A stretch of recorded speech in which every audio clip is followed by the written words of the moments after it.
What's up, everybody? This is SPC World War 2008 here with a video on the potential for a pretty upscale severe weather event that could occur across the Tennessee Valley, Ohio Valley, and the Deep South. Before we get started, I'd like to ask you to subscribe to my YouTube channel and like so it can grow and more people can see the video. And also, prayers to those in Alabama and Mississippi. It was horrible.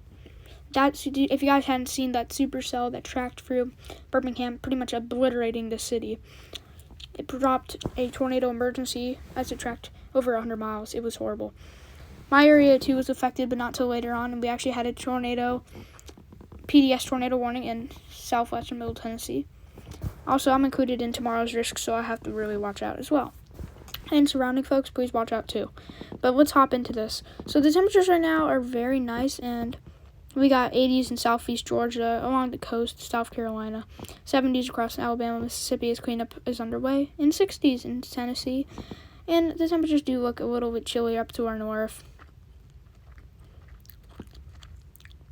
If you guys are hearing noise, I'm chewing gum, I apologize. But it should be cool overnight, relatively cool.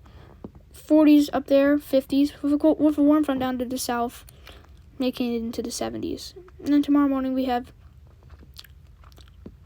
pretty warm temperatures, especially across southern Kentucky and Illinois. Northern Kentucky and Illinois, with temperatures in the 70s across Tennessee. Then you guys can kind of see like a cold front, an outline of a cold front. That's because a cold front's going to push through on Sunday morning or late Saturday night, bringing the potential for severe weather, and that's what we have to talk about. I will look at our dew point, and you guys will see they already surge up like overnight. Like we get into the overnight hours, and the warm front will through, making it pretty unstable across Alabama first, and then making it into Tennessee, with dew points peaking in the upper 60s across Tennessee and 70s into Alabama, and even some not very unstable air possibly into the Illinois region. That will all come down as a cold front comes through, but with these dew points and moisture on favorable for severe weather. We need to check to see if there's going to be any cloud breaks tomorrow. Should be cloudy tomorrow. Maybe a cloud break here and there, but I highly doubt it. It's going to be cloudy all day. And then when the cold front comes through, it should be sunny again, so that's great news.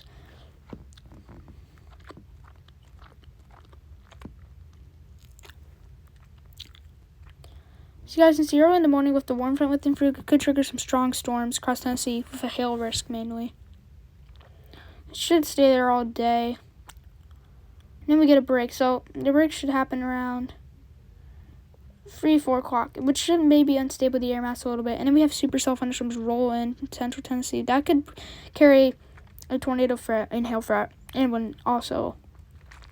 And then this linear line develops, and it's going to be very loud and very strong winds and hail and tornado potential. So it should roll for Tennessee with some kinks in the line indicate rotation, and some bowing segments indicate damaging straight line winds up to 70 miles per hour. And then that should move off, and we have a threat for severe weather probably on Sunday, but we're just going to cover Saturday because Saturday is more of a threat. Early in the morning, we have Cape numbers in Alabama, and then during the day, Cape numbers roll into Tennessee. So the atmosphere should be pretty primed for strong severe thunderstorms and tornadoes as well. Most unstable. So this would be the most unstable the entire area would get, but we're going to have values 1,500 to 2,000 joules per kilogram with 2,500 and maybe 3,000 across Alabama and Mississippi. Better Cape numbers look to our northwest, but that doesn't mean anything. So temperatures should be a little bit higher to our northwest. But then a cold front, like I said, sweeps through and just puts an end. Oops, wrong thing. There's not really going to be a capping, if you guys were wondering. But there could be a little cap, but not a lot. Surface base. So, I think instability values will range from 1,000 to 3,000 in the entire area of severe weather. But where Tennessee and where the enhanced risk, there's an enhanced risk over areas along and west of Interstate 65 across Tennessee, with a 10% significant for tornadoes, which means there can be an EF2 to an EF5 within 25 miles of point. a significant 15% hail risk west of I-65, meaning there could be 2-inch diameter hail within 25 miles of a point, and this irregular damaging wind fret, meaning there could be 60 to 70 mile an hour wind gusts within 25 miles of a point. So we definitely have the ingredients, and then that, like I said, it just goes away. They're not just going to be the LCL should be low, which is favorable for strong storms. And then when we get into the evening, the shear really ramps up. That's what I'm concerned about. As we go for the overnight and the squall line moves in, shear will really ramp up, which could increase that tornado threat, like I said. And then it all just moves out, just like that. Like, snap your fingers and it's gone. Shear numbers really pick up in, during the overnight. It's, pretty crazy shear. The wind field should be very strong. Storm Prediction Center is saying that too. And helicity should be there too. Good amount of helicity, which should help storms also rotate, returning with wind and height.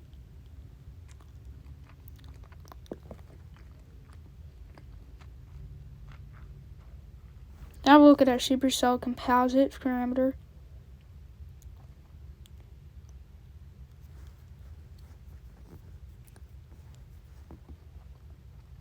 That's pretty elevated. We'll take a couple soundings as we get later into the video.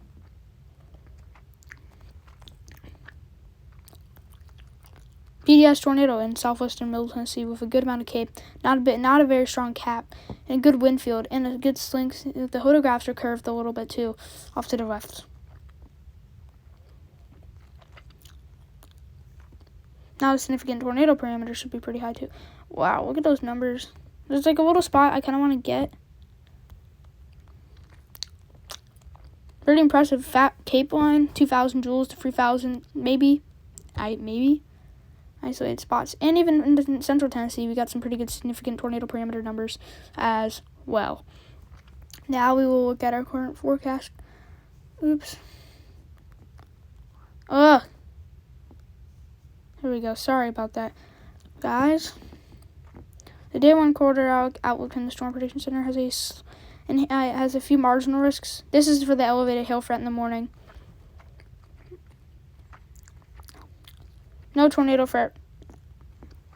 Wind and hail should be possible, especially across Kansas, but the hail threat is going to be for central Tennessee because of that elevated storm threat, like I said. We have an enhanced risk across western Tennessee and middle Tennessee, and then a slight risk all the way through Nashville into East Tennessee. The tornado risk is actually hatched for western Middle Tennessee and West Tennessee and far southwest Kentucky. You guys saw those supercells. They could contain a tornado threat, and there could even be a long track tornado or two, maybe in the strong ones. The wind threat should be a 15% for all around, and a 5% over near the Carolinas. The day 2 hail risk has a hatched area for western Middle Tennessee and a 15% risk into central Middle Tennessee. This area could see 2-inch diameter hail if supercells form, which are probably oops, no, we already showed that.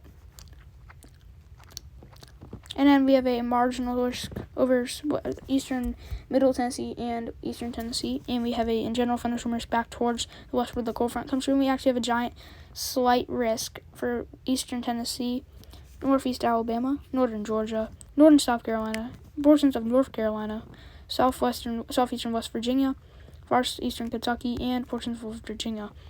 With probabilistic outlook, we have a hatched area across portions of North Carolina and into Virginia. So anyway, guys, I hope you guys enjoyed that video. Make sure to like and subscribe. Stay weather aware. See you guys later.